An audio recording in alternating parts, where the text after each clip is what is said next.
Pada malam hari ini kita melanjutkan sedikit tentang kemarin, supaya kita mendapatkan kemuliaan dari Allah Subhanahu wa taala. Selain dari kita melaksanakan perintah Allah yaitu salat, wajaki malaka summa sum, kita juga harus melaksanakan perintah Allah yang kedua, yaitu mengeluarkan zakat. Mengeluarkan zakat, karena zakat ini merupakan salah satu bentuk ibadah maliyah, ibadah maliyah. Karena rukun Islam ini ada ibadah maliyah, ada ibadah badaniyah atau abdaniyah, ada ibadah juga akmaliyah, ibadah kesempurnaan. Yang termasuk ibadah maliyah yaitu adalah zakat fitrah. Sedangkan saum dan sholat ini merupakan ibadah badan kita. Nah, di antara ibadah maliyah ini mengeluarkan zakat fitrah limustahiqiha, untuk orang yang berhak menerima zakat. Mau zakat fitrah ataupun zakat mal, jangan pernah kita kekang, jangan pernah kita halangi, jangan pernah kita curangi, dan jangan pernah kita juga memberikan kepada orang yang bukan berhak, yang bukan haknya ataupun mustahiknya. Karena ketika kita memberikan zakat kepada orang yang bukan haknya, itu juga tidak sah, ya, tidak baik juga kalau misalkan kita memberikan zakat fitrah kepada orang yang bukan haknya. Begitu juga dari zakat emas ataupun zakat perak ataupun zakat mal yang lainnya, ini juga kita wajib keluarkan di mana kita sudah nisab ataupun sudah sampai pada kewajiban untuk mengeluarkan zakat. Karena ketika harta kita belum dizakati, maka tidak ada yang menyampuri harta, ya. Di mana zakat menyampuri harta kita, maka harta kita akan menjadi kotor. Di mana harta kita sudah wajib kita zakati namun tidak dikeluarkan, maka semua harta kita ini menjadi kotor. Maka dari itu zakatilah harta kita di mana kita sudah nisab. Maka insya Allah kita akan mendapatkan kemuliaan dari Allah Subhanahu wa taala. Yang selanjutnya yaitu summa sum, dan kita juga harus berpuasa. Nah, ini ibu-ibu, bapak-bapak, kami ingatkan kembali lagi bahwa bulan Rajab merupakan bulan yang baik bagi kita dan bulan persiapan sebelum menyambut Ramadan. Kalau misalkan ada yang belum melaksanakan qadha saum di bulan Ramadan kemarin, lakukanlah. Bisi tema anak orang, bisi tema istri, suami orang. Bagaimana kalau misalkan tidak mampu? Nah, ini kalau tidak mampu beda ceritanya lagi.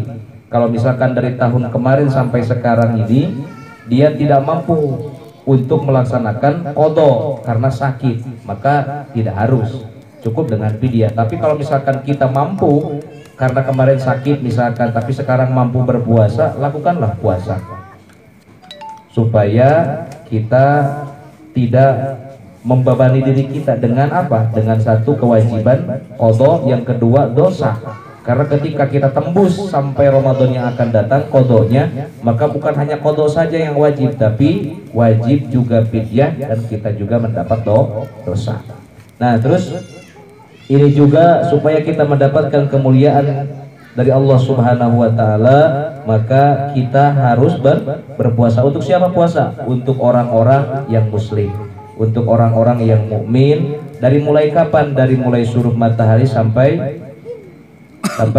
keluar, dari mulai keluar fajar sampai dengan surupnya matahari. Ini wajib, kecuali untuk orang-orang yang mendapatkan halangan. Ketika kita haid terus kita berpuasa, yang ada bukan punya amal ibadah tetapi dosa. Kalau misalkan ibu sedang berpuasa, halangan, jangan diterusin bu, makan saja, cuman jangan memperlihatkan makanan kepada orang-orang yang berpuasa. Karena ketika kita melanjutkan berpuasa padahal kita berhalangan, maka yang dapat itu bukan kebaikan tetapi dosa, ya. Terus ini supaya kita mendapat kemuliaan i'tikaf. Nah, ini i'tikaf adalah duduk di masjid dengan bertujuan kita mendekatkan diri kepada Allah, ini juga baik dilakukan. Itikaf ini tidak mesti 1 jam, 2 jam. Kalau misalkan kita punya waktu untuk duduk di masjid 2 menit, 3 menit, misalkan niatkan dalam hati kita niat itikaf, mendekatkan diri kepada Allah. Hanya saja ketika kita niat itikaf jangan sambil berjalan, apalagi sambil lari. Itikaf ini adalah duduk di masjid, tujuan untuk mendekatkan diri kepada Allah. Lalu bagaimana kalau misalkan kita ketiduran? Apakah jadi itikafnya? Tetap jadi. Itikafnya tetap jadi. Itikaf itu ukurannya adalah sama dengan ukuran tumanina. Kalau misalkan kita punya waktu 10 menit nih duduk di masjid untuk supaya kita termasuk ibadah, niatkan nawaitu an atakifa fi hadzal masjid sunnatan lillahi ta'ala ataupun taqarruban ilallahi ta'ala. Ingat, niat itikaf kalau bisa sambil duduk, sambil diem, jangan berlari, jangan berjalan.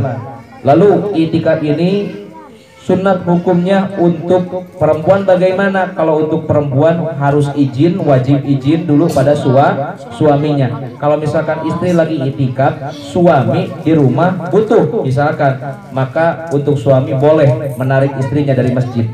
Tapi kalau suami jangan, karena ini aturannya. Ketika kita itikaf minta izin dulu kalau misalkan istri. Niat itikaf ini ya. Kalau itikaf wajib akan cupar, akan bebas dengan kita hanya duduk seukuran tumanina. Kalau misalkan saya kalau misalkan nanti berhasil nih kerja, maka saya mau itikaf di masjid.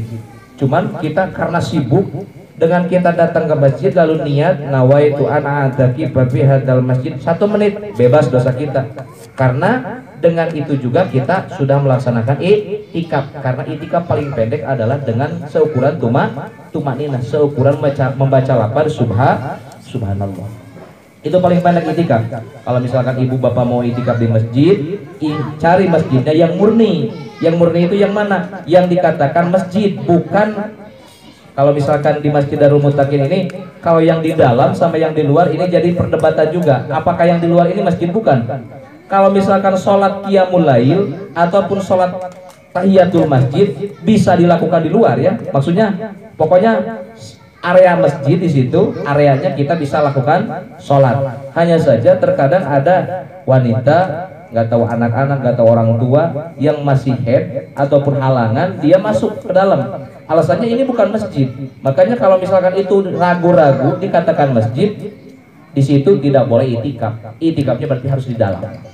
Nah ini saya juga tidak tahu keputusannya. Saya tanyakan kepada Pak Ustadz Ridwan juga, ini nggak tahu masjid, nggak tahu balai gitu kan. Maksudnya luarnya itu yang suka dipakai untuk anak-anak mengaji, itu nggak tahu masjid, nggak tahu luar. Makanya agak sulit juga kalau misalkan ada perempuan yang lewat, yang haid. Kalau masjid itu haram, tapi kalau misalkan bukan masjid itu tidak masalah. Makanya itu kita harus sepakati dulu apakah mau dijadiin area masjid ataupun hanya luar saja. Nah ini ibu-ibu, bapak-bapak yang saya hormati, kita alhamdulillah bisa bersilaturahmi di rumahnya Bapak Koswara.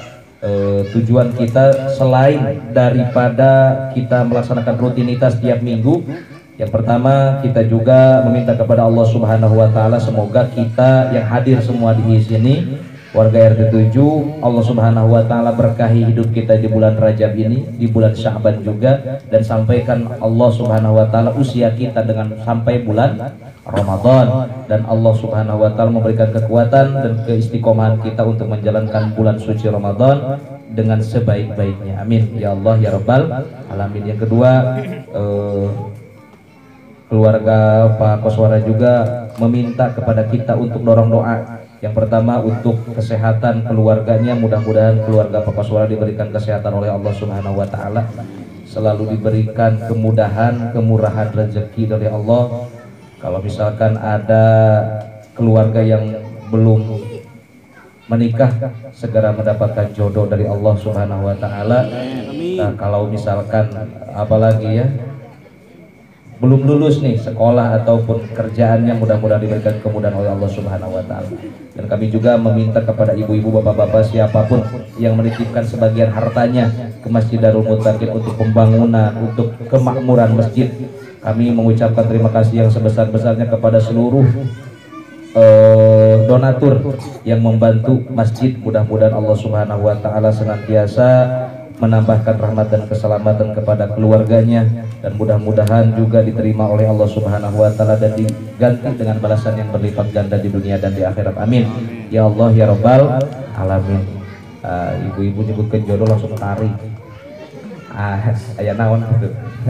Nah, ibu-ibu, bapak-bapak, mari sama-sama kita beristighfar kepada Allah Subhanahu wa taala.